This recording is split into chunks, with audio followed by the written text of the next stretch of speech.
Radio.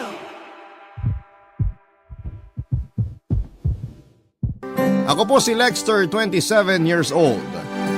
Pero ang kwento ko po ay nangyari noong 24 years old ako. Taga Mandaluyong po ako, may trabaho na po sa isang kumpanya sa Makati. Binata pa po ako. Wala din pong girlfriend o nililigawan noong panahon na yon. Hindi ko din po alam noon kung bakit, kung busy ba ako sa trabaho o masaya na ako sa company ng aso kong si Tiffany. Isa po siyang golden retriever, Papa Dudu. Mahilig po ako sa aso pero paisa-isa lang po ang pag-aalaga ko kasi hindi ko din po kaya pag marami. Nag-aalaga lang ako uli pag nawawala na ang mga fur babies ko. Kaya po si Tiffany ay pangatlong aso ko pa lamang. Nasa bahay lang po si Tiffany at hindi po nakakulong sa cage at lalong hindi po nakatali. Naturuan ko naman po siya kung saan niya gagawin ang mga pagbabawas niya. Papakainin ko po siya bago umalis sa umaga at papakainin ko uli pag uwi ko sa gabi. Meron po akong best friend, kababata ko po siya kaya masasabi kong sobrang close namin. Ang kinakainis ko lang po sa kanya ay masyado siyang alaskador. Siya po si Leonard, mas bata sa akin ng 1 taon. 23 years old lamang siya noon.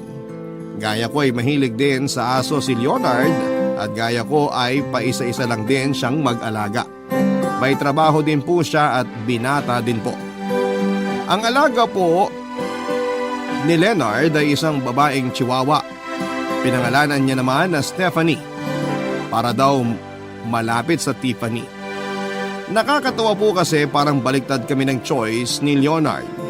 Siya po ang mas malakas ang personality ay maliit na aso ang alaga at ako na medyo tahimik at mahiyain ay malaking aso ang alaga. Bukod po sa matagal na nga po kaming magkaibigan ay pareho po kaming dog lover, Papa Dudu.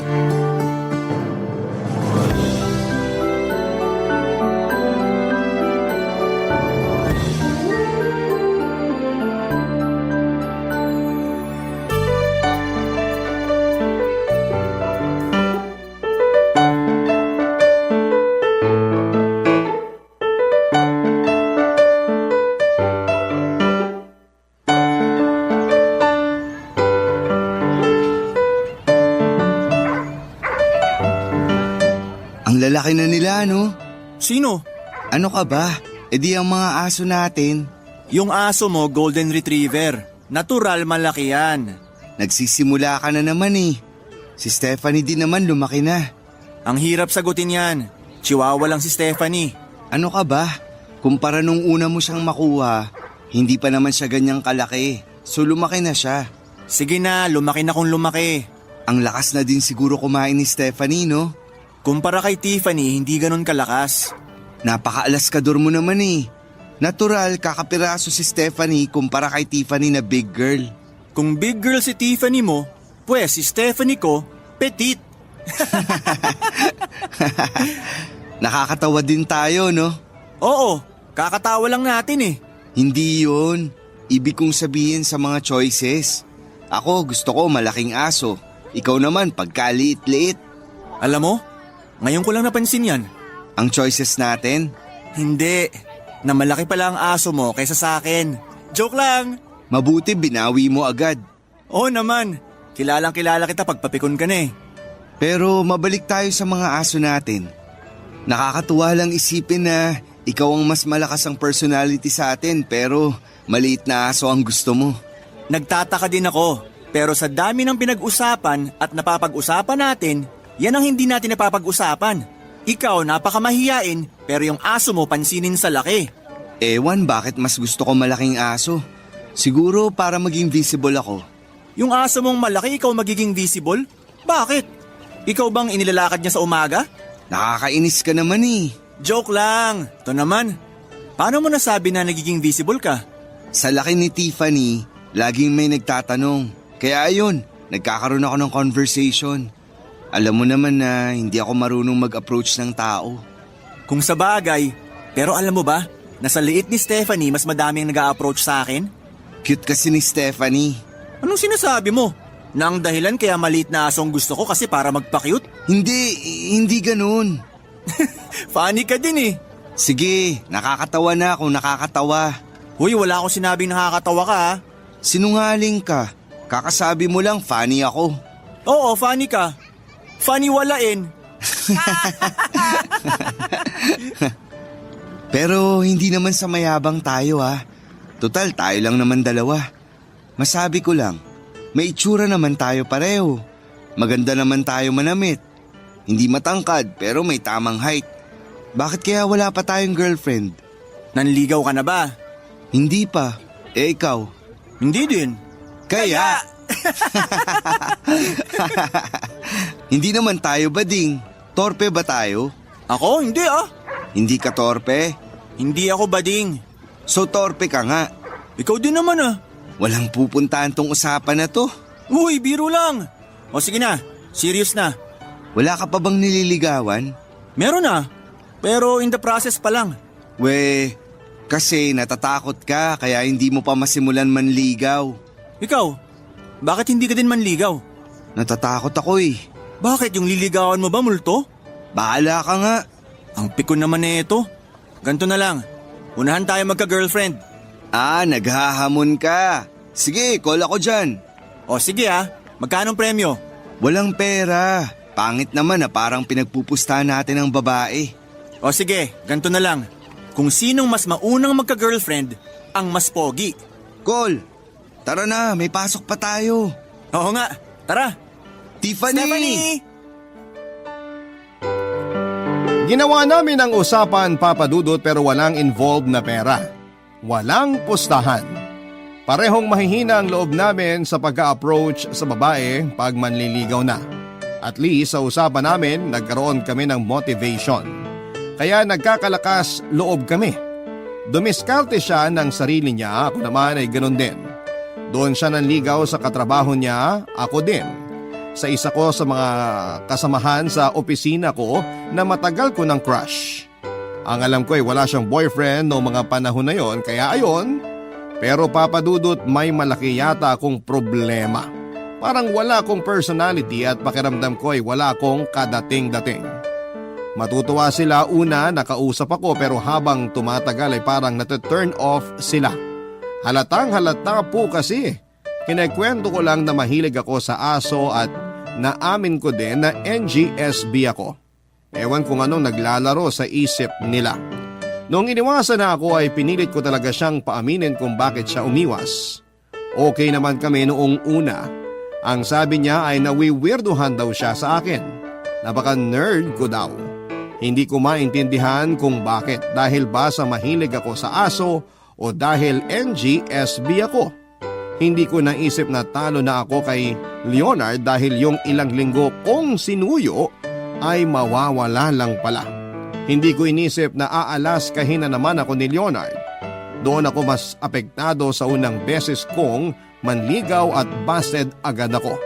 Matotrauma ba ako sa nangyari? Hindi ko po alam.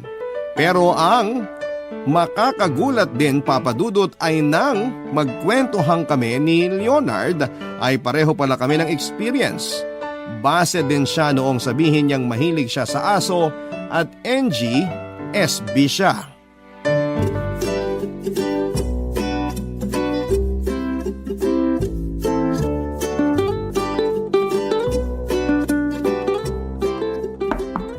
Lex! Pasok! Stephanie, lika na. Stephanie! Si Tiffany. Nandyan sa likod. Pakawalan mo na lang. Siguradong pupuntahan niya yun dun sa likod. Nagkita na naman na mag-best friend. Excited eh. Baka magsasabihan ng problema. Baka nga. So anong problema? Bakit? Pag may problema, ako agad? Bakit? Mukha ba ako may problema? Bakit? Mukha din ba ako may problema? Alam mo sa umpisa ng salita mo na obvious ka eh. Umamin ka na kaya? Oo, may problema na. Sige na, asarin mo na ako. Hindi ko pa nga alam kung anong problema mo eh. Kunyari ka pa. Sigurado namang tumatawa ka na sa loob mo. Ano nga? Busted ako. Oh, okay na. Tawa na. Hindi ko gagawin yon. Aba, bago yan ah. Kasi, busted din ako eh. Talaga? Ewan? Bakit ganun? Ginalingan ko naman manligaw. Ikaw na yan ah. Sa literal na buhay, mas makapal na ang mukha mo kaysa sa akin. Pero nabasted ka pa rin. Ako pa kaya. Ano bang problema sa atin? Hindi ko nga alam eh. Nagsisipilyo naman ako. Nagdi-deodorant naman ako. Palagay ko wala sa amoy natin at wala din sa itsura natin. Nasa atin mismo ang problema. Palagay ko nga. Bakit kaya ganun? So, suko na tayo. Coming from you talaga ha. Parang ganun na kasi. Walang susuko. Kung sa bagay. Oo, laban lang. Tama! Laban! Tuloy ang usapan ha. Oo, hanggang walang nagkaka-girlfriend sa atin. Okay, sige. Nagkalakas loob uli ako. Hindi ako torpe. Hindi ako torpe. Hindi ako torpe! Iba mag-motivate ah. Teka, may nakilala ka na ba? Medyo pero hindi ko pa nililigawan kasi nagluluksa pa ang puso ko sa last heartbreak ko eh. Ako pagkalibing ng sawing puso ko, rumecover agad ako eh. Binuhay ang bagong puso. Tumatalinhaga ka na. Siyempre, inspired eh. Sabihin mo na. Ikaw muna. Meron na rin ako nagustuhan kaso nga nag-iipon pa ako. Ng pera? Ng lakas ng loob. So hindi mo paliligawan? Papatalo ba ako? Siyempre nagbalik ng kapal ng mukha at lakas ng loob ko. Sino yung babaeng yan? Hindi ko muna sasabihin kung sino. Mahirap na. Baka maudlot na naman. Kung sa bagay, ako din pakiramdam ko minamalas ako pag sinasabi ko sa'yo eh. Huwag kang ang ano dyan. First time mo lang nga din ang ligaw eh. Oh, pag ikaw ang binibiro, pikon. Ikaw din naman ah. O siya, magbibigay na lang ako ng hint. Sige, pagtapos mo ako din. Kliyente namin yung kumpanya kung saan siya nagtatrabaho. Kaya ilang beses na din kami nagkasama sa mga meeting. Feeling ko crush niya din ako. Kasi minsan nagkakatinginan kami. Oh, ikaw naman. Ako naman, pinsan siya ng isa sa office mate ko. Parang ganon din. Nagkakangitian kami minsan. Kaya parang ramdam ko na crush niya din ako. Niligawan mo na ba? Bakit ko sasabihin? Pero maganda siya. Yun ding sinasabi kong babae. Maganda at mabait. Niyayabangan mo na ako. Kaya uuwi na kami. Baka gabihin kami. Stephanie! Papadudot, hindi kami masyadong nagpayabangan kasi tulad ko ay parang sobrang inspired din si Leonard doon sa sinasabi niyang babae. Kaya motivated naman kami.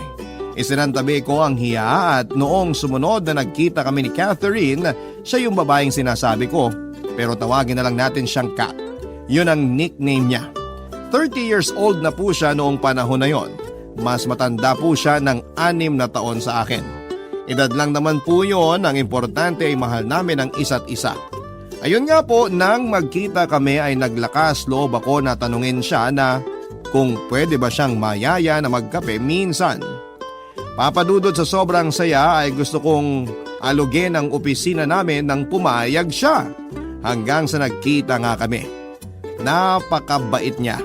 Nakakahiyang sabihin pero siguro dahil sa edad niya kaya mas madami siyang naituturo sa akin. Kung paano mawawala ang hiya. Papadudot, ayoko na sanang ikwento ang tungkol sa aso ko pero hindi ko maintindihang bagay ay siya na mismo ang nagtanong kung may aso daw ba ako. Una ay alangan akong umamin kasi baka hinuhuli niya lamang ako. Pero dahil mahal ko ang aso kong si Tiffany ay sinabi ko ang totoo na meron. Nagbago ang tibok ng puso ko mula sa kabado ay sumaya nang sabihin niyang mahilig siya sa aso. Pero kahit kailan ay hindi pa daw siya nagkaroon ng sariling aso na aalagaan. Kasi hindi pwede sa bahay nila ang aso dahil ang daddy niya ay may allergy sa balahibo ng aso at pusa. Kaya natutuwa siya at naiinggit sa mga nakakapag-alaga ng aso. Sobrang tuwa ko noon kasi alam kong mamahalin niya si Tiffany pag naging kami. Nakakatuwa po kasi parang may anak na ako at naghahanap ng madrasta na magmamahal sa kanya na parang tunay na anak. Well, technically naman po ay ako ang magulang ni Tiffany at siya ang fur baby ko. Pero ilusyon lang po ng utak ko yon, Papa Dudut. Hindi pa nga po ako nagsisimulang manligaw eh. Hanggang sa may nalaman ako tungkol kay Kat. Barangay Love Stories. Barangay Love Stories. Bumubuelo ako, Papa Dudut, pero ang tagal kong lapitan ng lakas ng loob. Pero natatakot din ako na baka nakapagsimula na si Leonard at mauna na siyang magka-girlfriend. Dumating si Leonard sa bahay, una ay naiilang akong magtanong kasi baka alaskahin niya ako. Inaantay ko siyang magkwento pero matigas talaga siya. Alam niya kasi na ako na naman ang unang susuko. Hindi ko na kinaya at tinanong ko na siya. Wala talaga akong choice kasi inasar na naman muna niya ako bago siya nagkwento. Pag nakikita naman niya na napipiko na ako, siya naman ang unang sumusuko kaya sasabihin niya din. Ayun nga po, kinuwento niya sa akin na hindi pa din siya nakakapagsimulang manligaw. Nakahinga po ako. Kaya sabi ko sa sarili ko, total nakakapag-usap na kami at lumabas na din ng ilang beses ni Kat kaya manliligaw na talaga ako. Tapos ay tinapig ako ni Leonard at tinanong niya kung nakikinig daw ba ako kasi parang tulala ako. Baka makatunog siya sa bala ko kaya pinakinggan ko ang kwento niya. Kinuwento niya na nakausap niya na daw ang liligawan niya at nakakaramdam siya na may gusto rin ito sa kanya. Kinabahan na naman ako. Tapos tinuloy niya ang kwento niya na mahilig daw sa aso ang babaeng sinasabi niya, Papa Dudut. Mas kinabahan ako. Pero imposible naman ang iniisip ko. Kaya pinatuloy ko sa kanya ang kwento. Sabi niya ay maganda, maputi. Hindi ko na kaya, Papa Dudut. Tinanong ko kung ang pangalan ba ng babaeng sinasabi niya ay Kat. Kitang-kita ko sa mukha niya yung gulat. Saka namin nalaman na iisang babae lang ang gusto naming ligawan. Papa Dudut, pareho kaming mahilig sa aso pero nalaman namin na kaming dalawa pala ay cat lovers.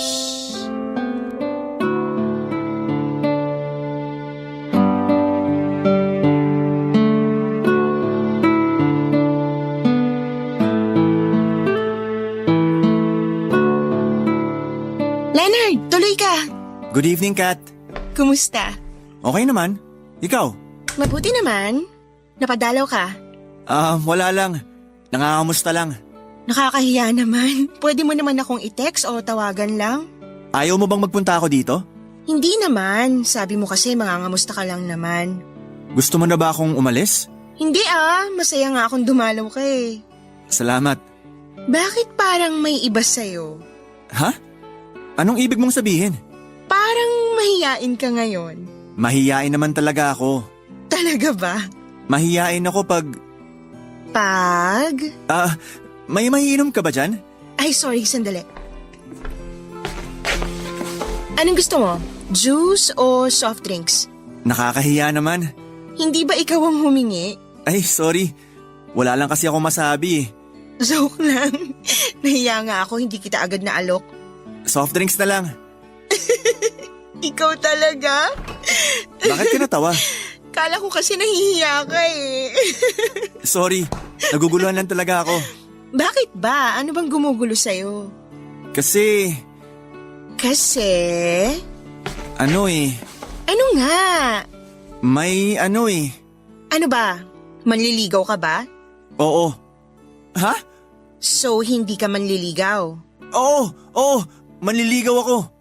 Okay. Anong okay? Okay pwede o okay lang?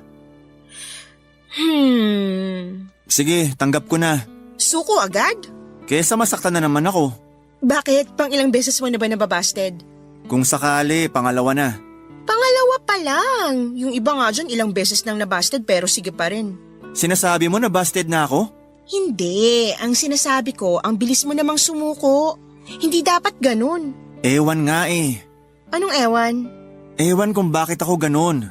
Kaya nga, wag kang madali sumuko. Tama ka. So, manliligaw ka ba? Ha? Anong ha? Dapat sigurado ka lagi. Oo, sigurado ako. Oh, tanungin mo na ako kung pwede akong ligawan. Dapat handa ka sa isasagot ko sa'yo. Oo o hindi, dapat marunong kang tumanggap. Kat, Pwede bang manligaw? Pwede. Talaga? Oh, ayan ka na naman. Ibig kong sabihin, sige, liligawan na kita. Kailan ka magsisimula? Okay ba ngayon? Isagot mo ngayon. Huwag mo itanong. Kat, liligawan kita ngayon. Yan, ganyan dapat. Oh, inumin mo na yung soft drinks mo. Salamat. Papa Dudut, dumalaw ako kay Leonard at nakikibalita. Ayun nga po, binalita niya sa akin na dumalaw na siya kay Kat. Ay hindi po pala niya binalita, pinagyabang po pala niya. Natural po na nainggit ako na may kaunting inis. Nawala na po ako ng pag-aasa. Tapos ang nakakainis pa po kay Leonard kapag nagtatanong ako, mas lalo siyang nananadya, mas lalo niya akong iniinis. Ang dami niyang pasikot-sikot tapos tatapusin. Sasabihin niya sa huli ang salitang secret. Hindi po ba nakakapikon yon? Nakikita naman niya na nabubuo na naman ang inis ko. Sa kanya sasabihin pa na pag kinuwento niya daw sa akin ay hayaan na niya. Paanong mangyayari yon, Papa Dudut? Kasi kung okay na sila, payag na rin ako. Magpaparaya na ako. Kesa naman mabased na naman ako. Malapit na nga po sana akong makaipon ng lakas ng loob para tanungin na si Kat. Kaso nangyayari nga po yun. Hindi ko po alam kung paano magpapaalam kay Kat. Para hindi na kami uling magkita. Kasi kung mahal niya si Leonard ay hindi ko na po sila guguluhin. Pero ayoko naman pong isipin niya na hindi maganda ang ugali ko kung bigla ko na lamang siyang i-ghost. Papa Dudut, magpapaalam na nga lang po ako ay hindi ko po alam kung papaano. Magpapaalam na lang natotorpe pa. Paano na lang kaya kung manliligaw pa ako? Kaya tanggap ko na talaga. Nilakasan ko na lang po ang loob ko pero hindi ako humarap sa kanya. Nag-message na lamang po ako sa kanya. Pero hindi ko po inaasahan ang isasagot niya. Gusto niya daw ako makausap ng personal at huwag sa text lang. Papa Dudut.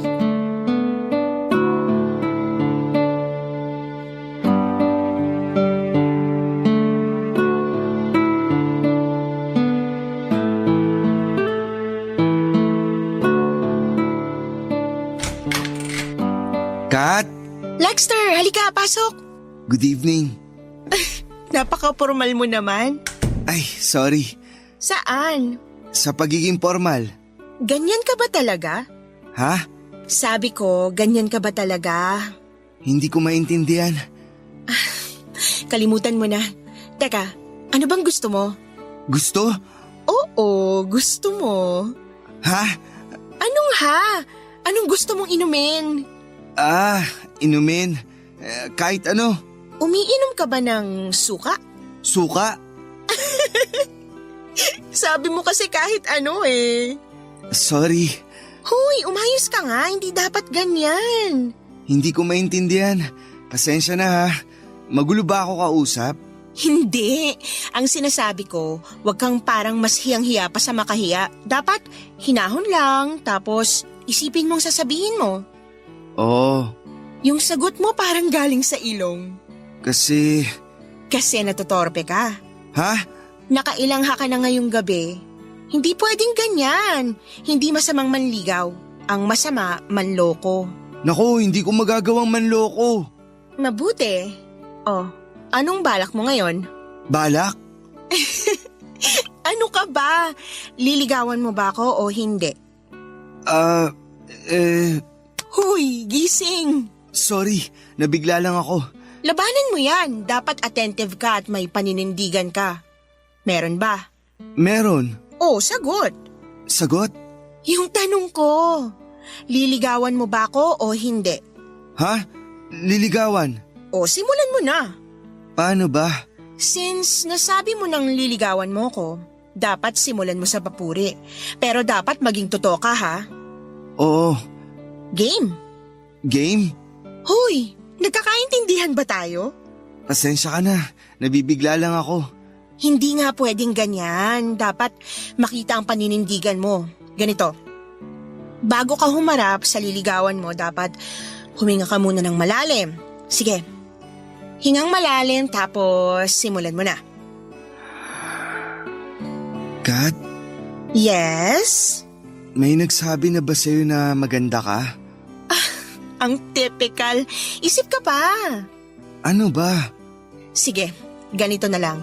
Next time mo na lang ako ligawan. Basta dapat lagi kang totoo sa liligawan mo at sa sarili mo. Mabuti pa, magkwentuhan na muna tayo. Sige. Okay, ako na magde-decide. Ha? Anong ide-decide mo? Huwag kang kabahan. Ang sinasabi ko, ako nang magde-decide kung anong iinumin mo. Soft drinks na lang. Sige. Salamat. Basta, ayusin mong sarili mo. Huwag kang mahihiya basta totoo ka. Salamat talaga. Mamaya ka na magpasalamat. Wala pa yung soft drinks. Hindi yun. Salamat sa'yo. Kasi binigyan mo ako ng lakas ng loob at pagkakataon. Basta next time, dapat huwag kang matutorpe. Oo, pangako. Oh, eto ng soft drinks mo. Papa Dudut, kahit na hindi po ako nakapanligaw kay Kat, ay napakasaya ko po, Papa Dudut. Kasi binigyan niya ako ng napakalaking pag-asa. Hindi lang yon, kasi po noong gabing yon ay sobrang nagbanding kami ni Kat. Dahil sobrang nakagagaan ng loob ang pagsasama namin. Malakas na ang loob ko sa susunod na pagkikita namin ay liligawan ko na siya. Diretso at walang hiya-hiya. Pag nasimulan ko na yon ay napakalaki na ng chance ko sa kanya at alam kong magiging kami. Papa Dudut, ibig sabihin na niloko lang ako ni Leonard na okay na sila ni Kat. Kaya ayoko pong ikwento sa kanya ang gabing yon. Hihintayin ko muna na sagutin ako ni Kat bago ako makipagkita muli sa kanya. Kaibigan ko si Leonard pero dahil may usapan kami ay ayoko pong maunahan niya ako. Ayokong matalo ako sa kanya. Kahit alam kong okay na kami ni Kat ay marami pa din pong pwedeng mangyari. Kaya may takot pa din ako na maungusan ni Leonard. Dahil sa mga napag-usapan namin ni Kat ay buong buo ang katotohanan na pinasakay lang ako ni Leonard noong sabihin niyang okay na sila ni Kat. Kung kaya niyang magsinungaling ay kaya niya din pong mangagaw. Sa saya, sa dami at sa sarap ng usapan namin ni Kat ay alam kong napakaganda na ng nagiging relasyon namin. Hindi pa bilang girlfriend dahil hindi pa ako nanliligaw pero ramdam kong doon na kami papunta. Kaya naman alam ko sa sarili ko na hindi na makikipagkita si Leonard kay Kat kasi palagay ko ay busted na siya. Pero dahil alaskador nga itong si Leonard ay hahayaan ko na lamang siyang magyabang, Papa Dudut. Pero nagulat po ako sa mga sumunod na nangyari, mga kabarangay. Barangay Love Stories. Barangay Love Stories. Papa Dudut, okay na kami ni Kat pero kahit alam kong niloloko lang ako ni Leonard ay napipikon pa din ako. Kahit alam kong napaka-imposible na mga sinasabi niya tungkol sa kanila ni Kat na kesyo malaki ang chance na maging sila ni Kat. Alam ko naman na kami ang malaki ang chance. Pero magaling talagang manginis si Leonard at alam niya kung paano ako iinisin kaya naapektuhan pa din ako. Nung una hinayaan ko lang siya pero hindi siya tumigil. Kaya sinopla ko na siya at ako naman ang nagsinungaling na kami na ni Kat. Pero di gaya ko ay hindi naapektuhan si Leonard sa halip ay tinawanan pa niya ako na mas kinainis ko. Habang tumatagal ang usapan namin ay lalo akong naiinis sa kanya. Pero nilalabanan ko dahil ang nararamdaman ko lang ang pinapansin ko. Hindi ko alam na naiinis na din pala siya sa akin. Hanggang sa uminit ang palitan namin ng salita at nagtaas kaming pareho ng boses. Una nagulat ako sa mga nangyari pero parang binabaliktad niya ako. Na ako ang nanloloko at nagyayabang. Walang mangyayari sa usapan namin at ayaw ko na siyang patulan kaya pinaalis ko siya sa bahay. Ewan kung bakit parang alam ng mga aso namin ang mga nangyayari kaya tahol sila ng tahol. At di tumigil hanggang hindi sila nagkakalayo.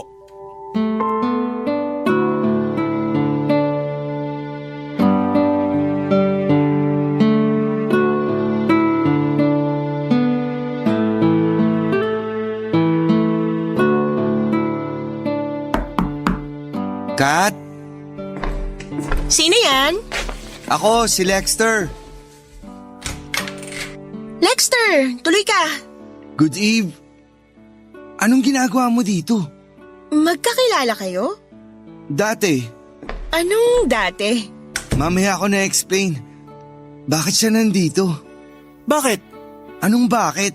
Ikaw, bakit ka nandito? Dumalaw siya. Bakit? Anong bakit? Bakit ka dumalaw? Bakit hindi? Alam nyo, magulo kayong dalawa. Dito kayo maghapunan ha? Kasama siya? Nauna kaya ako dito. Sandali, liwanagin nyo muna ang dinadaanan ko ha? Madilim eh. Kasi sinungaling siya. Hindi ako sinungaling. Hindi ka lang naniniwala sa sinasabi ko. Paano ako maniniwala? Sinasabi mo na okay na kayo ni Kat. Okay naman kami. O ano? Okay din naman tayo, Lexter. Oh, pahiya ka ano? May hindi ba okay sa pagiging okay nating tatlo? Ha? Sa akin wala. Pasikat ka na naman. Bait-baitan ka eh. Kasi sa'yo hindi okay. Hindi ka kasi sport. Sige, siraan mo ako sa harap ni Kat. Bakit apektado ka? Kasi, totoo. Napaka-alaskador mo talaga eh, no? Baka nakakalimutan nyo na nag-aaway kayo sa bahay ko. Sorry, ito kasi. Sige, magturo ka nang manuno ka. Ikaw ang tinuturo ko. Nuno ka ba? Halimaw ka eh. Mas lalo ka. Nandito ako. Baka pwedeng konting respeto. Sorry, Kat. Sorry. Okay, so pwede na tayo mag-usap-usap ng maayos? Pasensya ka na. Nabigla lang ako. Pasensya na din. Nabigla lang din ako.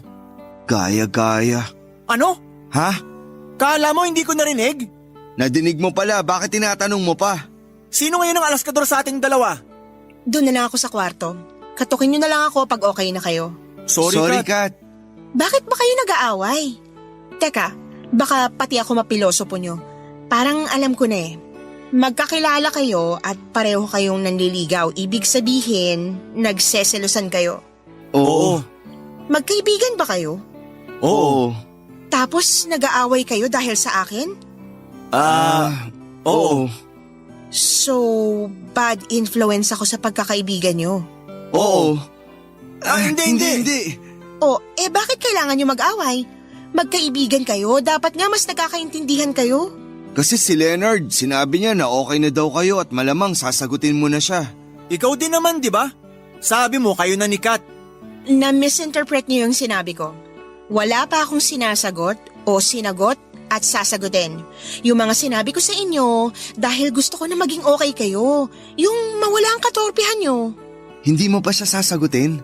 Hindi siyang pinili mo? Saka na natin pag-usapan yan. Sa ngayon, kakain muna tayo tapos magkukwentuhan. Gusto kong makita okay kayo at sa susunod na natin pag-usapan yung panliligaw. Okay ba? Ayaw nyo ba? Gusto. Papadudot iba talagang magsalita si Kat na pag-ayos niya kaming dalawa ni Leonard ng gabing yon. Bagamat hindi namin napag-usapan ang panliligaw noong gabing yon ay naging mas lalong close kami nila Kat. Kami po as in kaming tatlo kasama si Leonard. Para siyang guidance counselor at psychiatrist kung magpayo. Naibalik niya yung kung sino kami ni Leonard bilang magkaibigan. Tawanan at kwentuhan ang nangyari buong gabi. Mas nakilala pa namin ang malalim si Kat dahil sa mga kwentuhan namin at palagay ko. Sa daming tanong ni Kat sa aming dalawa ni Leonard ay mas nakilala niya din kami. Gusto nga sana ni Kat na sa susunod na pagdalaw namin ay isama namin ang mga aso namin na sina Tiffany at Stephanie. Kaso nga ay hindi pwede sa bahay nila. Kaya ang suggestion niya, sa susunod na magkita kami ay doon sa park na lamang na malapit sa kanila. Masaya kaming sumang-ayon ni Leonard. Nagpaalam na kami para umuwi, papadudot. Hindi naman pala talaga nasira ang pagkakaibigan namin ni Leonard. Kasi nung naglakad-lakad kami pa uwi, tahimik muna kami tapos biglang sabay kaming nagsalita. Kaya natawa kami. Sumunod ay nagyakapan na lamang kami at hindi na pinag-usapan ang tungkol sa pinag-awayan namin. At balik dati ang kwentuhan namin.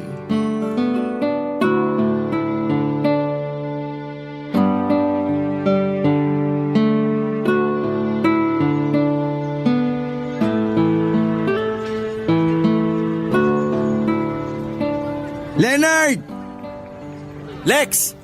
Hi, Tiffany! Oh, go Stephanie! Play na kayo ni Tiffany. Ang saya na naman ng dalawa. Ang tagal nilang hindi nagkita eh. Pati sila nadamay sa katangahan natin. Ay, gumawa ako ng paborito nating egg sandwich. Para may kainin tayo pagdating ni Kat. Sana magustuhan niya. Sigurado magugustuhan niya yan. Pero sakto naman. Bumili ako nitong soft drinks. May dala rin akong baso.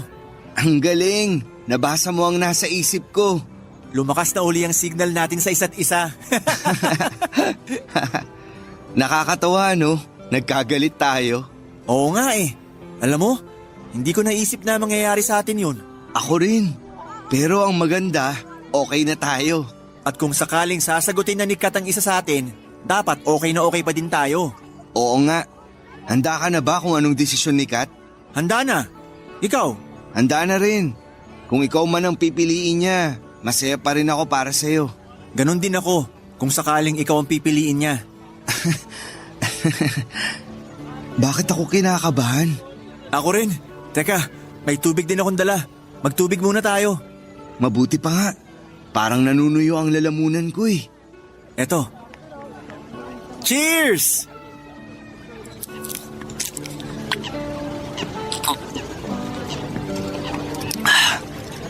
Guys!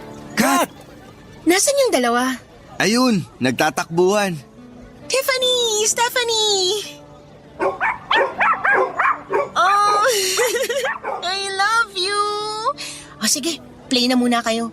Usap lang muna kami ng mga daddy niyo, ha? Kumusta, Kat? Okay naman. Eto, masaya at nakita ko sila Tiffany at Stephanie. Sila Tiffany at Stephanie lang ba ang masayang makita? Sorry, syempre kayo rin. May dala akong egg sandwich. Si Leonard nagdala ng soft drinks. Wow, ang saya naman. Picnic pala to? Oo, para mas mahaba-habang kwentuhan. Speaking of kwentuhan, may pag-uusapan muna tayo. Tungkol saan? Parang kinabahan naman ako. Kasi nakita ko yung alitan nyo kahapon. Ay, okay na kami. na kami. Mabuti naman, pero may realization ako kahapon. Bad news ba yan?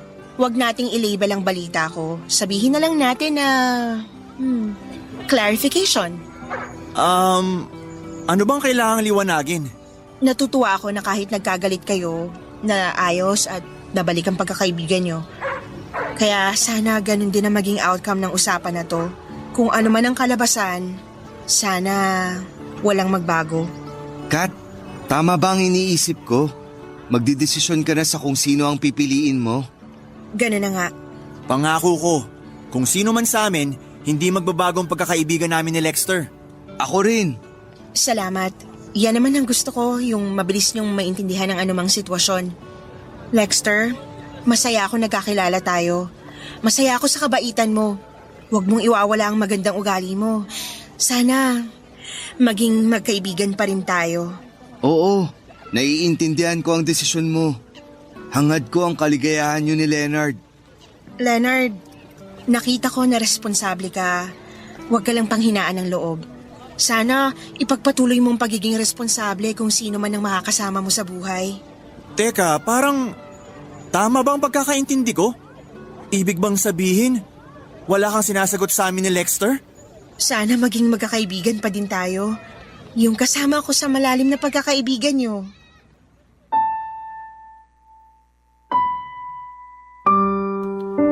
Papadudot masakit mang sabihin at mas masakit aminin na busted kaming pareho ni Leonard pero tinanggap namin ng maluwag at walang sama ng loob ang naging desisyon ni Kat.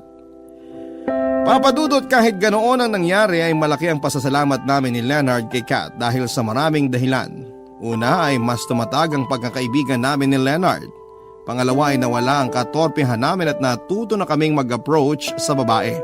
Pangatlo ay anuman ang kalabasan ng mga panliligaw namin ay natuto kaming tumanggap kahit na hindi pabor sa amin ang desisyon. Hanggang ngayon ay magkaibigan pa din kami nila Leonard at Kat. Magaling magturo ng mga tungkol sa buhay-buhay si Kat. Siguro dahil mas matanda siya sa amin ng 6 na taon. Kaya ngayon ay para na namin siyang ate at tagapayo. Papadudot makalipas nga ang ilang buwan ay kinausap kami ni Kat at sinabing may boyfriend na siya. Masaya naman kami para sa kanya pero mixed emotions kami ni Leonard nang makaharap namin ang boyfriend ni Kat. Papadudod, ewan ba kung saang lugar ba nang galing ang boyfriend niya kasi gwapo at malaki ang katawan. Pero hindi yon ang kinagulat namin kundi ang dala niyang aso. Dog lover din siya gaya namin at ang dala niya ay isang malaking Saint Bernard. Nagsasama na po kasi si Kat at ang boyfriend niya, malapit na din silang magpakasal at dahil wala na si Kat sa poder ng mga magulang niya ay fur parent na rin siya. Wala nang maa-allergy sa kanila. Kaya ang saya ng mga aso namin na sina Tiffany at Stephanie at ang higanting si Molly, yun po ang pangalan ng aso nila Kat. Naging tradisyon na namin ang magkita-kita tuwing weekend. Bukod sa mga aso ay syempre, nandun sila Kat at boyfriend niya at kasama namin ni Leonard ang mga kanya-kanya naming mga girlfriends. Ang nakakatawa ay ang mga girlfriend namin ay parehong mga literal na cat lovers. Ang mas maganda tulad naming lahat ay ganoon din ka-close ang mga alaga namin. Aso man o pusa, masaya silang magkakasama. Magandang tanghali po sa inyo at sa lahat ng nakatutok sa Barangay Love Stories ngayong araw. Tuwing tanghali, gamit ang cellphone at suot ang earphones ko na malapit ng masira ay lagi akong nakikinig sa mga istoryang ibinabahagi ninyo mula Lunes hanggang Linggo. Naging background ko na ang inyong boses habang nagtatrabaho ako sa kantin ng isang high school na pinapasukan ko. Papadudot, kilala ko sa pangalang Jesusa, 40 years old at 5 taon ng cook sa isang paaralan sa Maynila. Ako ang nagluluto sa mga merienda at ulam na inihahanda sa nasabing kantin ng paaralan. Jesusa man ang pangalan ko sa mga taong nakakakilala sa akin ay nakagawian na akong tawaging Aling SP na mga estudyante. SP mula sa pagkaing espasol. Nagsimula ang lahat dahil sa panlalait. Kinakantsawan ako noong mukhang espasol dahil daw sa sobrang kapal ng suot kong make-up. Puting-puti kasi ang mukha ko kumpara sa morena kong balat. Doon na nagsimula ang tawag sa akin bilang Aling Espasol o Aling SP for short. Papadudot, may rason kung bakit nahilig ako sa pagsusuot ng makeup. At ito ang dahilan kung bakit ako nagpadala ng sulat sa inyo. Gusto kong i-share ang kwento ko sa lahat para magbigay ng aral sa bawat nakikinig. Sa mundo kasi natin ay may kanya-kanya tayong pinagdadaanan at ang mga bagay na nakikita natin ay may rason kung bakit ito ganon. Magsisimula po ang kwento ko 10 years ago noong 30 years old pa lamang ako. Papadudot.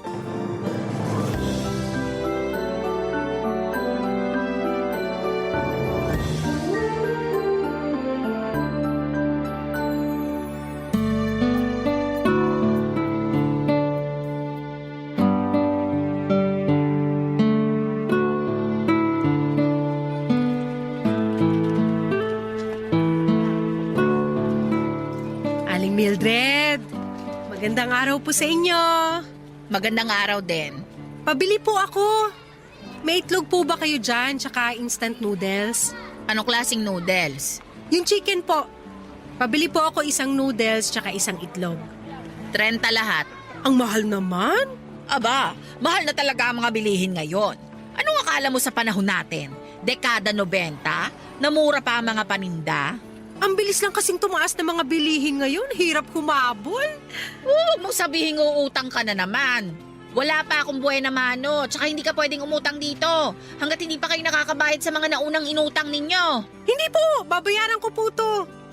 Eto, pasensya na po, puro barya tong dala ko. 26, 28, 30. Eto po, 30 po lahat yan, pakibilang na lang ulit. Isusupot ko pa ba to? Wag na po, sayang yung plastic. Hahawakan ko na lang. O heto, Salamat po. Eh yung hiniram yung pera sa akin, kailan nyo naman babayaran? Wala pa po akong maipambabayad ngayon eh. Katapusan din po kasi, may iba pa kaming binayaran. Ay naku, Jesusa. 5 buwan na yung utang ninyo sa akin. Hindi pa kasama dun yung mga listahan nyo ng utang dito sa tindahan ko. Puro na lang kayo sa susunod ng sa susunod. Napagod na lang talaga akong maningil. Huwag po kayo mag-alala. Kayo ang una kong babayaran kapag nagkapera po ako. Kailan naman kaya mangyayari yan? Kailangan ko ng eksaktong araw. Hindi ko pa po sigurado eh. Basta maniwala kayo sa akin, magbabayad ako sa inyo. Siguraduhin mo lang yan ha. Kailangan ko yung perang yon dahil may babayaran din ako. Opo, huwag kayong mag-alala. Aling Mildred, may ano ba kayo dyan? May extra ba kayong pera dyan na pwedeng mahiram? Hihiram ka na naman? Wala kang ang pambayad, hihiram ka ulit? Kaya nga po ako hihiram ulit eh, kasi wala akong pambayad. Sabay-sabay ko na lang babayaran lahat sa susunod na buwan. Ay naku, wala akong pera. Tigilan mo ko, Jesusa ha. Mabait akong tao kung sa mabait. Pero masyado nang makapal yung mukha nyo para humiram ulit sa akin gayong hindi pa kayo nakakapagbayad ng utang ninyo. Sige na po. Tambak na po kasi yung bayarin namin sa bahay eh. Wala na ako ibang malapitan, kayo na lang talaga. Ay boss, wag akong lapitan mo. Doon ka sa iba humiram. Ubus na ang awang maibibigay ko sa inyo. Lalo na't palagi kong nakikita yung nanay mo sa sugalan tuwing hapon. Kahit magkano lang po yung maipapahiram nyo. Sige na po. Wala! Lumayas ka na sa harapan ko. Huwag mo akong abalahin. Promise, huling beses na po ito nahihiram ako sa inyo. Bayaran nyo muna yung mga naunang inutang ng pamilya nyo sa akin. Saka kita bibigyan ulit. Anong tingin mo sa akin? Bangko na takbuhan mo kapag walang pera? Kung umasta ka, parang may pinatago kang pera sa akin ah. Pasensya na po talaga. Wala na ba kayong ibang kakilala na pwedeng utangan? Ah, wala! Sabihan mo yung nanay mo na maghanap ng trabaho para magkasilbi naman ang buhay niya. Sige po, salamat na lang po. Pasensya na po kayo. Galing ako sa mahirap na pamilya, Papa Dudut. 7 kaming magkakapatid at pangatlong anak ako ng tatay kong jeepney driver at nanay ko namang sugarol. Nasanay na ako sa gabi-gabing bangayan ng mga magulang ko dahil sa problema namin sa pera. Laging pagod si tatay sa buong araw niyang biyahe samantalang galit naman si nanay dahil karaniwan siyang talo sa tong its. Minsan kapag magulo ang buhay at ang bahay namin ay lumalabas ako at tumatambay sa basketball court malapit sa barangay namin. Lagi ko pong pinagmamasdan ang kalangitan. Nangangarap na balang araw ay maranasan ko ring magkaroon ng magandang buhay. Papa Dudut, ilan sa mga kapatid ko ay may sari-sarili ng buhay. Ang iba sa kanila ay maagang nagkaroon ng pamilya. Sa katunayan nga ay may 5 na akong pamangkin ngayon. Habang lumalaki ang pamilya namin ay sumasabay naman ang mga lalong paghihirap namin sa buhay. Wala akong tinapos, Papa Dudut, at dahil dito ay wala rin akong magandang trabaho. Kulang na kulang ang barya-baryang sweldo ko sa pagiging street sweeper ko noon sa dami ng gastusin sa bahay. Ito ang naging rason kung kaya nagkaroon ako ng maraming utang, Papa Dudut. Sa kabila ng kahirapan ay hindi pa rin naman ako nawalan ng pag-asa. Patuloy pa rin ang pangangarap ko sa buhay na inaasam-asam ko. Hawak-hawak ang walis at daspan ay araw-araw kong hinaharap ang mga pagsubok na dumarating sa buhay ko. Nananalangin na balang araw ay makatagpo din ako ng Prince Charming na magsasalba sa akin.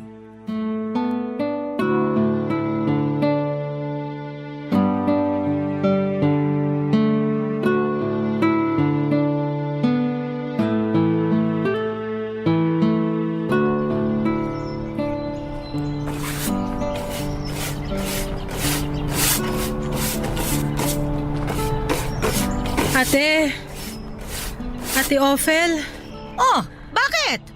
nahihilo ako. Hala, ay, sandali lang. Oh, umupo ka muna. Doon tayo sa may sidewalk. Magpahinga ka muna rito, ha?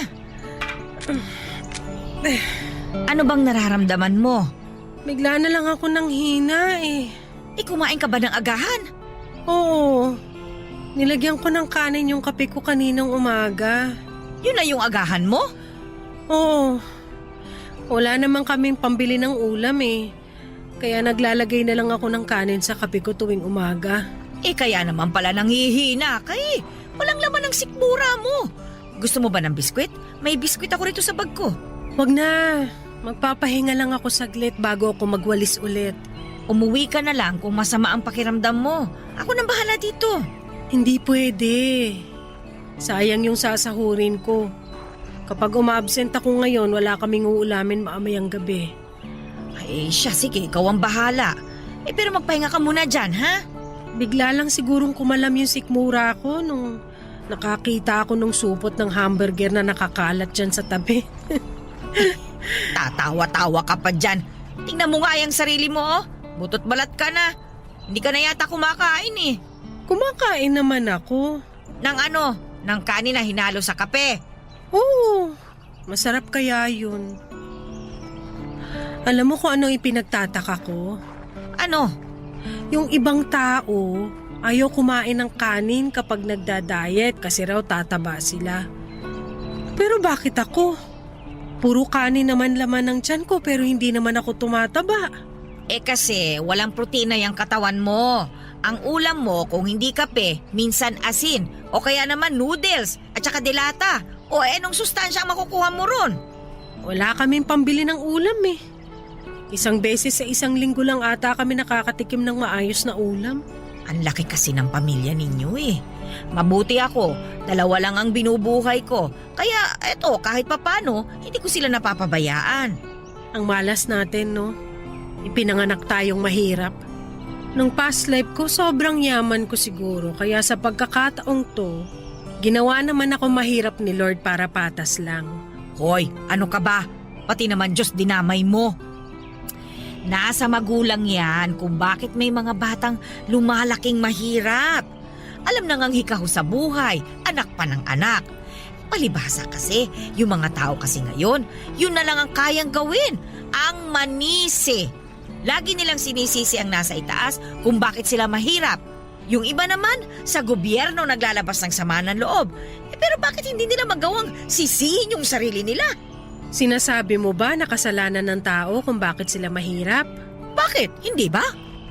Alam mo, kasi ako, aminado ako na kasalanan ko kung bakit ganito ang buhay ko ngayon. Hindi ko sineryoso yung pag-aaral ko eh. Wala akong natapos. Maaga din akong lumande. Imbis na maghanap ako ng trabaho, mas pinili ko ang isang walang kwentang lalaki na bumuntis sa akin ng 2 beses tsaka ako iniwan. Kaya sabihin mo, bakit ko sisisihin ng ibang tao na mahirap ako? Kung wala naman akong ginawa para ayusin ang buhay ko. Bakit ako? Hindi ako nakapagtapos kasi walang pampaaral sa akin ng pamilya ko. Wala akong magandang trabaho kasi wala akong maipakitang diploma. Hindi naman ako tamad. Hindi naman ako gastador. Hindi naman ako maarte, pero bakit mahirap pa rin ako? Kaya nga sinabi kong kasalanan ng magulang yan. Oo, siguro walang problema sa'yo, pero sa pamilya mo, meron. Ilan ba kayong magkakapatid? 7, hindi ba? Nanay mo, sugarol. Tapos yung tatay mo, dating manginginom. Ano pa bang kalalabasan yan? 1 tasa ng kape at 3 kutsara ng kanin na panlaman tiyan. Ay, Tama ako ano? oo, tama ka nga. Pero tatanggapin na lang ba natin yon? Na hanggang ganito na lang tayo? Siyempre hindi. Kaya nga tayo nagtatrabaho eh. Pero kung gusto talaga nating umangat ang buhay natin, gawa natin ang paraan. Maghanap tayo ng mga bagay na magpapaangat sa atin. Huwag lang tayong mangarap. Tuparin natin yung pangarap na yon. Teka, ano bang pangarap mo sa buhay? Siyempre gusto kong yumaman. Yun naman pala eh. Di gawan mo ng paraan. Nakikita mo ba yung puno dyan sa likuran mo? Oo, bakit? Isipin mo na yan ang pangarap mo. Kung pinapangarap mo lang na akyatin yan, abay walang mangyayari. Pero kung tatayo ka riyan, lalapitan mo yan at saka susubukan mong akyatin, may tsansa na maakyat mo. Kung maghahanap ka ng hagdan para mas mapadali ang pag-akyat mo, pwede rin naman. Ganon ang mangarap. Hindi lang puro sa isip. Maghanap at gumawa ka ng paraan. Isa sa puso ko yung mga sinabi mo sa akin. Huwag kang mag-alala. Abay, dapat lang. Sana balang araw, makuha rin natin yung mga pinapangarap natin. Yun lang ang meron ako noon, Papa Dudut. Mga pangarap na hindi ko naman sigurado kung may tsansang matupad dahil sa estado ng buhay namin. Mula nga sa pagiging street sweeper ay nakahanap ako ng trabaho bilang tagahugas ng pinggan sa isang karinderya. Doon na po ako natutong magluto, Papa Dudut. Si Aling Celia na nagmamay-ari ng karinderyang pinasukan ko ang nagsilbing guro ko. Nagsimula ang lahat noong nagkasakit ang isa sa mga tagaluto ni Aling Celia.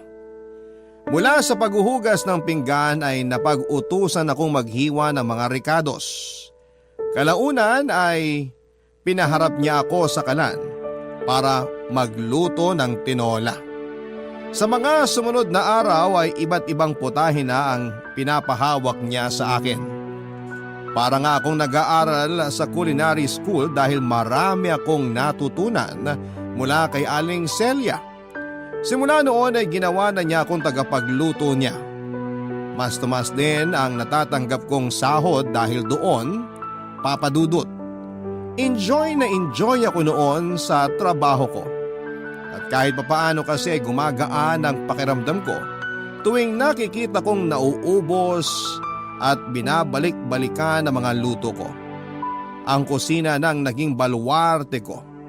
Doon ay ako ang reyna. Ako ang nasusunod. Ako ang may hawak ng lahat. Kahit doon lang ay naranasan kong maging masaya pansamantala. Sa karinderyang yon ay nakilala ko si Dondi, Papa Dudut.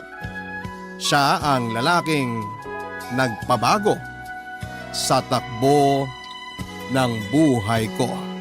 Barangay Love Stories. Barangay Love Stories.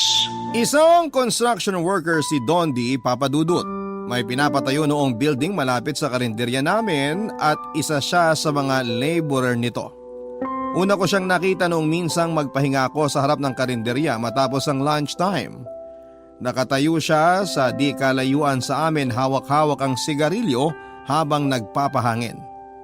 Unang tingin ko pa lamang sa kanya ay naakit na kaagad ako sa itsura ni Dondi. Matipuno ang katawan dahil yon ang kanilang puhunan sa trabaho.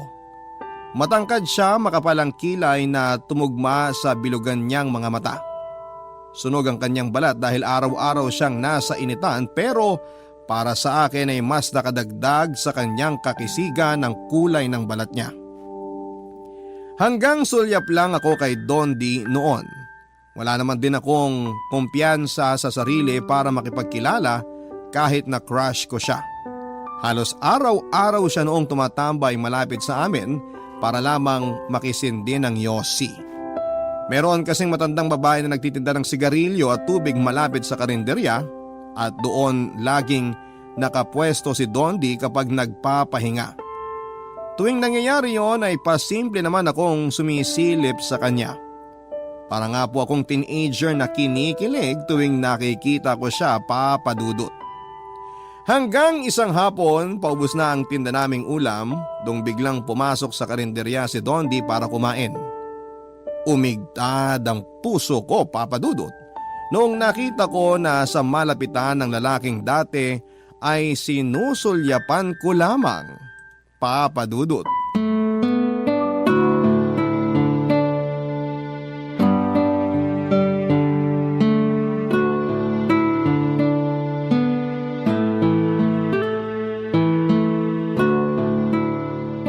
Aling Celia, kain na. Nahinda ko na yung pagkain natin. Nasaan na yun? Naku, nakipagchismisan na naman siguro sa kabilang tindahan. Aling Celia, mauna na akong kumain. Bahala ka dyan. Mauna na akong kumain, baka mamaya may customer na namang dumating. Knock-knock, bukas pa ba kayo? Opo sir, kakain po kayo? Oo sana. May ulam pa ba? Opo, dito po, pili po kayo. Meron pong bistek, nilaga, ito pong adobo, bestseller namin. Mukhang naubusan na ako ng ulam ah. Oo nga po eh, hapon na rin kasi. Mamaya pa ulit kami magluluto ng bagong putahe para naman sa hapunan. Bigyan mo na lang ako kahit ano dyan. Alin ba ang pinakamasarap dyan? Lahat sir, masarap. Pero i-recommend ko tong Bicol Express. Kakaiba ang timpla namin dito kumpara sa nakagawian. Talaga ba? O sige, yan na lang. Maanghang ba yan? Sakto lang naman yung anghang. Mahilig po ba kayo sa maanghang? Hindi eh. Pero dahil yan yung inirekomenda mo, yan na lang kakainin ko. Hindi po kayo magsisisi sa pinili nyo. Totoo yan ha. Sige, bigyan mo ako ng isang order. Tapos isa't kalahating kanin. Sige po, maupo na lang muna kayo. Isi-serve ko na lang din sa inyo. Magsasabaw po ba kayo? Meron pa ba? Sige, bigyan mo rin ako ng isa. Sige po, ihanda ko lang tong ulam at kanin nyo. Ikaw ba yung nakaupo rito? Mukhang naabala pa kita sa pagkain mo ah. Ako nga po. Pero wala namang problema. Siyempre customer muna bago sarili. Ayos lang ba sa'yo kung tatabihan kita? Sabay na lang tayong kumain kung gusto mo. Wala pong problema. Kayo pong bahala. O sige, sasabayan kita. Malungkot kumain ng mag-isa eh. Upo na ako ah. Sige po. Ito po yung Bicol Express at saka isa't kalahating kanin. Salamat. Kukunin ko lang po yung sabaw niya. Bakit po kasi ngayon lang kayo kakain ng tanghalian? Hindi ko kasi gusto yung ulam kanina sa site eh. Puro isda niluluto nila doon kaya di ako kumain. Pero kanina habang nagtatrabaho, kumalamsik mura ako kaya dumiretso na ako dito para kumain. Mahirap na. Baka mamaya mawalan pa ako ng malay dahil sa gutom. Mahulog pa ako mula 4th floor. Hala, dapat kumakain kayo. Hirap pa naman ang trabaho nyo. Ito po yung sabaw. Salamat. Sanay na katawan ko sa ganun. Ngayon nga lang nangatog mga binti ko dahil sa gutom eh. Mabuti na lang malapit lang karinderya namin sa site nyo. May matatakbuhan ka makakainan. Oo nga eh. Simula ngayon, dito na ako kakain kapag di ko gustong ulam nila sa site. Welcome na welcome po kayo rito anytime. Teka, matagal pa ba yung tinatayo yung building? Ang balita ko paupahan daw yan eh. Oo, ipapaupa yata sa mga negosyante. Matagal pa to. Baka may 5 buwan pa. Kulang kami sa tao eh. Ganun ba? Eh di matatagalan ka rin dito. Depende kung kukunin ako sa ibang construction site. Sa iba-ibang site kasi kami tinatapon kung saan mas kailangan ng labor. Nung nakaraang buwan nga lang ako lumipat dito eh. Oo, nito mga nakaraang linggo lang din kita napansin. Lagi ka nagsisindi ng sigarilyo dyan sa harap eh. Napansin mo pala yun? Oo, nakikita ko po lahat na nangyayari dito. Ano, kain na tayo? O sige, tikman natin tong Bicol Express mo. Ikaw ba nagluto nito? Ako nga pero si Aling Celia nagturo sa akin ng recipe. Masarap. Masarap nga. Sabi sa'yo eh. Papadudod sa Sampaloc nakatira si Dondi noong mga panahong nagkakilala kami. Tubong Pangasinan siya at maagang nakipagsapalaran sa syudad para tulungan ang kapatid niyang may sakit. May 2 siyang kapatid, ang panganay na may sakit sa puso at ang bunso naman na may sarili ng pamilya. Walang trabaho ang pareho niyang magulang kaya halos sa kanya na nakaasa ang buong pamilya niya. Hindi ko inaasahan na magkakaroon kami ng pagkakataon ni Dondi na kilalanin ang isa't isa, papadudot. Pagkatapos niyang matikman ang luto ko ay sa amin na siya bumibili noon ng ulam tuwing hindi niya gusto ang luto ng mga kasamahan niya sa construction site. Nung una ay nagkakahiyaan pa kami. Tahimik lang kasing tao si Dondi, papadudot. Ako naman ay gusto ko man siyang kausapin ay nahihiya ako dahil baka mahalata niya na may gusto ako sa kanya. Mabuti na lang at nandoon si Aling Celia na nagsilbing tulay para mas mapalapit kami sa isa't isa. Pabiro niya kaming kinakantsawa noon na bagay daw kaming dalawa. Halos ibugaw na nga niya ako, papadudot, para magkaroon ako ng nobyo dahil no boyfriend since birth po ako. Nang dahil nga kay Aling Celia ay naging close kami ni Dondi hanggang sa open kami. Maging open kami sa isa't isa at naging magkaibigan. Hindi nagtagal ay nagsimulang magparamdam sa akin si Dondi. Niligawan niya ako, Papa Dudut. Dahil matagal ko naman siyang gusto ay sinagot ko siya. At si Dondi na nga po ang naging kauna-unahan na boyfriend ko.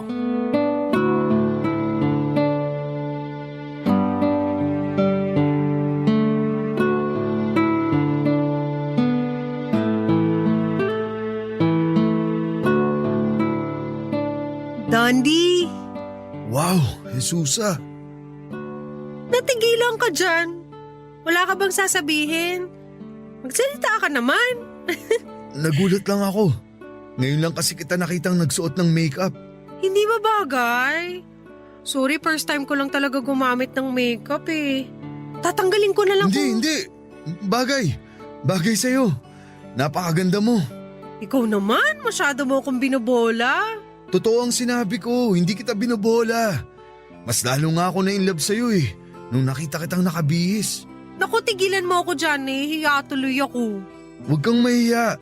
Dapat na maging proud ka sa ganyang itsura mo eh. Mas lumabas yung taglay mong ganda. Pinatunayan mo lang na hindi ako nagkamali na niligawan kita. Ngayon lang ba ako maganda? Kapag naka-makeup ako? Hindi. Siyempre, hindi yun ang ibig kong sabihin. May makeup man na wala, maganda ka. Bolero. Ako ba? Hindi mo ba ako pupurihin sa itsura ko ngayon? Nagbihis din ako. Ano ka ba? Hindi ko na kailangang sabihin. Matagal ka ng gwapo. Kaya nga kita nagustuhan eh. Totoo ba yan? Oo! Simula nung unang araw na nakita kita hanggang ngayon, gwapo ka pa rin. Mas gumagwapo ka nga habang tumatagal. Yan ang masasabi kong bola. Alam kong hindi ako gwapo pero sige. Dahil girlfriend kita, paniniwalaan kita. Gwapo ka sa paningin ko, period. Nasa tao yan, may kanya-kanya naman tayong definisyon ng gwapo at maganda eh. Para sa akin, ikaw ang pinakagwapo at pinakamakisig na lalaki sa buong mundo. Masyado mo naman akong binibaby niyan. Dapat lang kasi ikaw ang baby ko. Ay sus! Tara na, alis na tayo para maiparamdam ko sa'yo kung paano magmalang baby mo. Teka, hindi mo pala nasabi sa akin kung saan tayo pupunta. Basta, sama ka na lang sa akin. Dahil ito ang first date natin bilang magkasintahan. Pinaghandaan ko talaga tong araw na to. Baka naman mamaya masyado kang gumastos para sa date na to ha. Dapat pamilya mo sa Pangasinan ng priority mo. Mas kailangan nila pera mo kaysa sa akin. Huwag kang mag-alala. Nag-iipon talaga ako para sa'yo. Kung ano man ang gastos ko ngayong araw, hindi apektado ang pamilya ko. Okay na sa akin kahit saan tayo kumain. Ang mahalaga magkasama tayo. Huwag mo nang isipin ang gastusin natin. Ako na ang bahala doon. Pangako ko sa'yo, hindi man tayo mayaman, hindi ko ipaparamdam sa'yo ang problema sa pera. Salamat. O sige na, umalis na tayo. Baka gabihin pa tayo sa labas. Sige, pero daan muna tayo sa construction site. Bakit? Nandun yung motor ni Pareng Cardo. Hiramin ko. Mabuti na lang pala hindi ako nagbistida. Sasakay pala tayo ng motor. Di bale, kapag yumaman tayo, hindi mo na poproblemahin ang suot mo. Kasi sa kotse na tayo sasakay. Ay naku, wish ko lang. Naging maayos naman ang relasyon namin ni Dondi, Papa Dudut. Para nga akong naka-jackpot dahil ang unang boyfriend ko ang siya na ring naging huli. Noong natapos nila Dondi ang itinatayo nilang building ay nalipat naman siya sa Bulacan. Nagkalayo man kami sa mga unang buwan ng relasyon namin ay hindi ito naging hadlang sa pagmamahala namin. Nagkaroon kami ng tinatawag na long distance relationship. Pero kahit ganoon ay nalampasan namin ito. Lagi noong tumatawag sa akin si Dondi kapag tapos na siya sa kanyang trabaho para kumustahin ako at para na rin ikwento kung paano ang naging takbo ng araw niya. Araw-araw niya akong ina-update dahilan kaya sobra-sobra ang tiwala ko sa kanya. Tuwing day off naman niya ay umuwi siya sa amin para bisitahin ako. Lumipas nga ang 2 taon ay pareho naming naisipang mag-live-in ni Dondi. lumipat kami sa isang mumurahing bahay sa Sampaloc. Iniwan ko ang pamilya ko, pati na rin ang trabaho ko pero hindi pa rin naman nakalimot noon sa mga responsibilidad ko. Isa pa ay nangako sa akin si Don na bibigyan niya ako ng magandang buhay at pinanghawakan ko yon.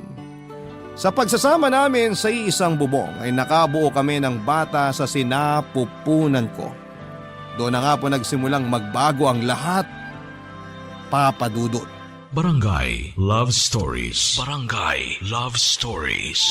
Papa Dudut, ang pangarap ko noon ay ang makapangasawa ng mayaman pero malayo. Mula doon ang naging katuwang ko sa buhay. Hindi po mayaman si Don D pero kahit na ganoon ay nagpapasalamat pa rin ako dahil nabigyan ako ng mabait at masipag na kasintahan. Hindi man kami kasal ay parang mag-asawa na ang turingan namin sa isa't isa noong nagsama kami sa iisang bubong.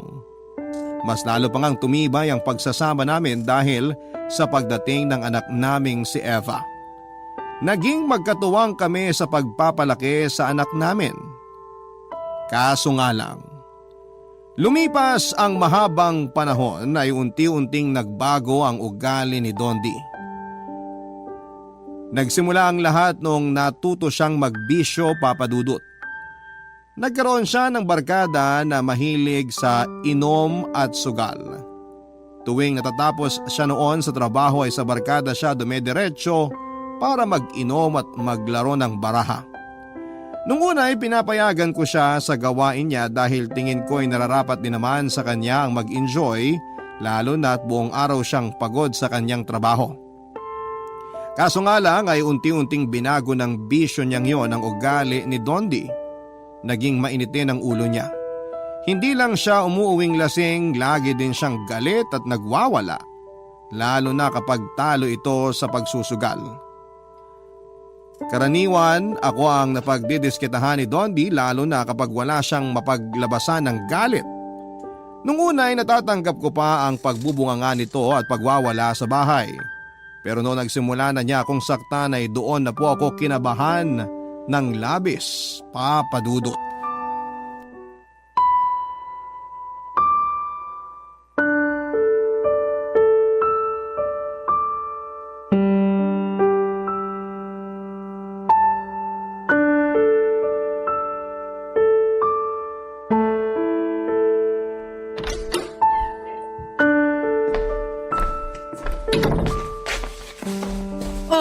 Nandiyan ka na pala. Mabuti naman naisip mo pang umuwi. Akala ko doon ka na matutulog sa inuman niyo eh. Anong oras na ba?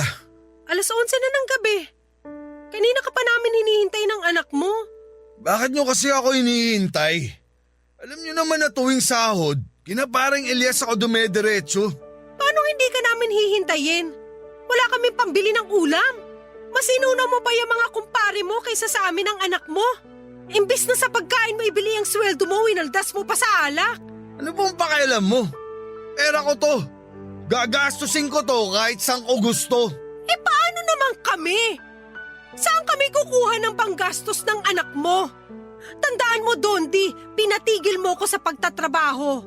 Nangako ka sa akin na ikaw ang bubuhay sa amin. Naniwala ako doon, tapos ano tong pinaggagawa mo ngayon? Kung hindi inom, sugal? Kung gusto mo pala magbuhay binata, sana hindi ka muna bumuo ng pamilya. Ang dami mong sinasabi. E di sana umutang ka muna ng pagkain sa labas para may makain kayo. Di mo kasi ginagamit yung kokote mo eh. Siyempre, yun na nga mismo yung ginawa ko. Kasi ayoko makitang anak ko nagugutom. Pasalamat ka, mabait si Aling Huling. Kahit marami na tayong utang sa kanya, nagpapautang pa rin siya. Sabihan mo yung Huling na yan. Babayaran ko lahat ng utang natin sa kanya. Huwag siyang mag-alala ka mo. Ganyan na lang palagi. Oh, bakit? Bawal na ba ako magsaya ngayon? Sa pag-inom at paglalaro na nga lang ako sumasaya eh. Ipagbabawal mo pa sa akin? Matapos ko magtrabaho ng buong maghapon, babawalan mo ako magsaya? Hindi kita pinagbabawalan pero sana naman. Isipin mo rin kami ng anak mo. Nagsasaya ka doon kasama ng mga kaibigan mo tapos kami nandito, naghihintay, nagugutom? Lahat na lang ba sa akin mo iaasa? Doon din naman! Sino ba dito ang padre de pamilya? Hindi ba ikaw? Saan kami kukuha ng panggastos? Sa lupa? Huwag mo nga akong tinatasan ng boses. Kung makapagsalita ka, alam mo dami mong nagagawa sa pamilyang to eh. Palamunin ka lang din naman dito. Pareho kayo ng anak mo. Ah, talaga? Sige, ikaw ang mag-alaga ng anak mo dito sa bahay. Ako ang maghahanap buhay. Kapal ang mukha mong isumbat sa akin yung pagtatrabaho mo, wala ka naman na ibibigay para dito sa bahay? Anong sabi mo? Wala akong ibinibigay. Bakit meron ba? Yung bayad natin sa upa, 2 buwan na tayong sinisingil ng may-ari. Malapit na naman ang bayaran. May maibibigay ka na bang pambayad? Oh, tingnan mo! Babayaran ko lahat yan kapag nagkapera ako. Para kang sirang plaka! Lagi na lang yung sinasabi mo pero wala naman nangyayari. Kakasahod mo lang, di ba? Saan na napunta yung pera? Nasa bulsa na ba ng mga kalaro mo sa sugal? Sabing wag mo akong tatasan ng boses eh. Tondi?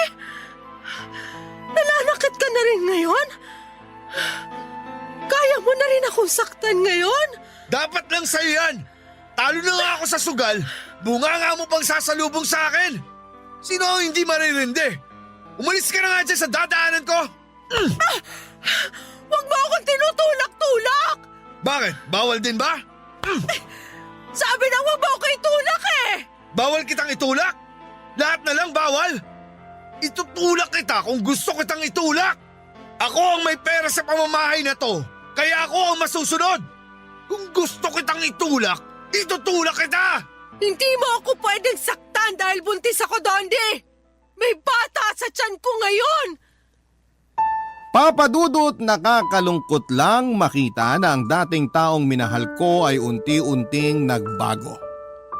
Walang pakialam si Dondi kahit na nagdadalang tawa ko noon. Ang tanging nasa isipan lamang niya ay ang sugal at pag-iinom. Ako ang naging punching bag niya tuwing hindi maganda ang timpla ng ulo niya. Tiniis ko ang lahat ng iyon, Papa Dudut, sa ngalan ng pamilya. Pero sa pagdaan ng mga buwan ay mas lumala pa ng lumala ang ugali ni Dondi.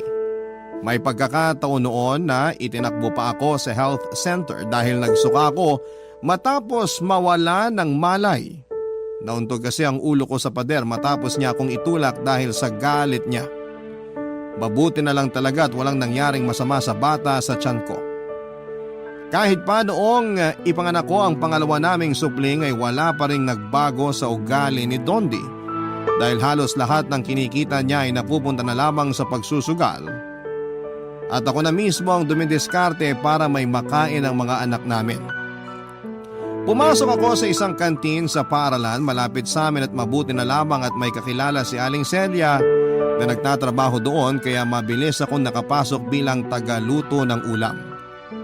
Kaso nga lang, Papa Dudut, maraming estudyante ang nakakapansin noon sa mga pasa at sugat sa mukha ko. Hanggang sa isang teacher ang nagsabi sa akin na kailangan ko raw itago ang mga pasa sa mukha ko dahil hindi ito magandang ehemplo sa mga batang nakakakita. Ang ginawa ko na lamang ay nagsuot ako ng makapal na makeup hanggang sa maitago nito ang mga sugat at pasa ko, Papa Dudut. Halos araw-araw na ganon ang naging buhay ko noon. Binubugbog sa gabi at tuwing umaga naman ay binibigyan ko ng oras ang paglalagay ng makeup para lamang maitago ang mga iniwang galos ni Dondi sa mukha ko. Doon na po ako nagsimulang makilala sa eskwelahan bilang Aling SP. Mukha raw kasi akong espasol sa sobrang puti ng mukha ko na hindi umaayon sa morena kong balat. Hindi ko na lamang pinapansin ang mga pangangantsaw nila sa akin noon, katulad ng hindi ko pag-inda sa pananakit sa akin ni Dondi. Taon ang tiniis ko sa ganong klase ng buhay ko hanggang sa isang araw ay hindi ko na talaga ito nakayanan pa, Papa Dudut.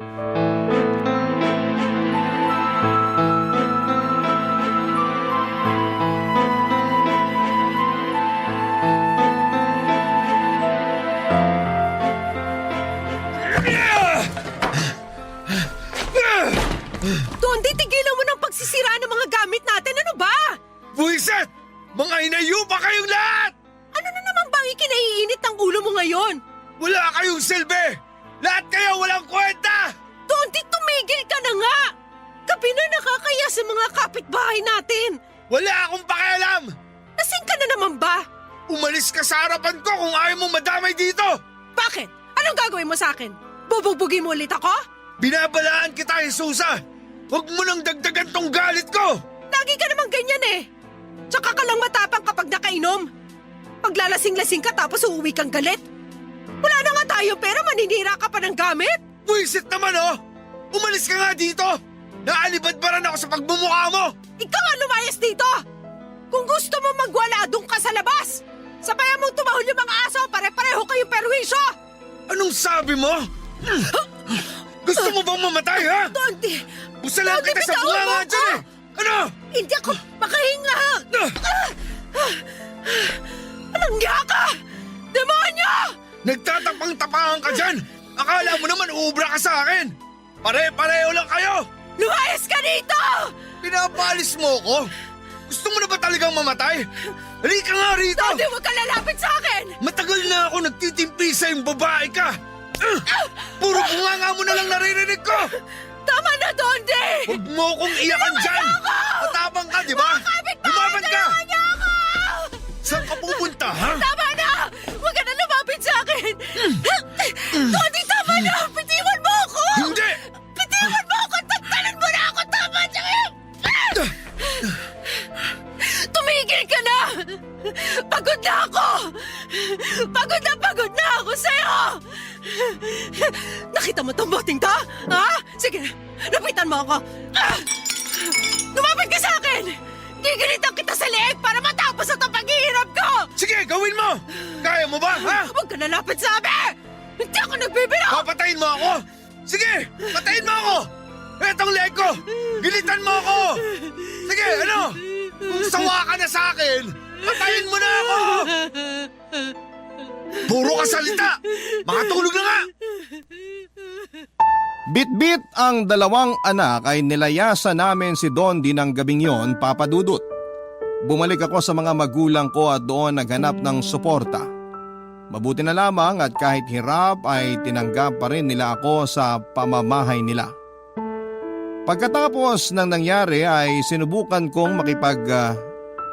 makipagbalikan ni Dondi sa akin at sinisi niya ang alak. Kung kaya niya nagawang saktan ako pero noong mga oras na yon ay hindi ko na ulit siya tinanggap sa buhay ko.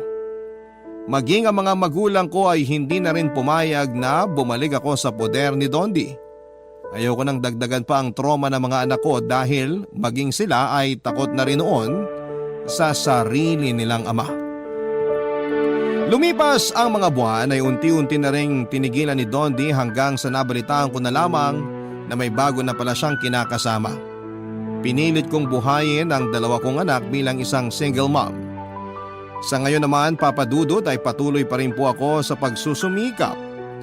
Wala pa ring nagbago sa buhay ko pero masasabi kong maayos na ang lagay naming mag-iina dahil wala nang taong umaabuso sa amin.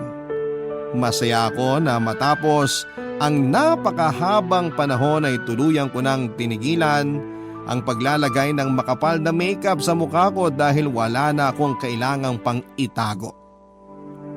Hanggang ngayon ay patuloy pa rin ang pagtawag sa akin ng mga estudyante bilang Aling SP. Yun na kasi ang nakasanayang tawag sa akin ng nakakarami na minana nila sa mga naunang estudyante na unang nagbansag sa akin noon. Hindi ko na lamang ito minasama dahil alam ko namang hindi nila alam kung ano ang punot dulo ng pangalang yon.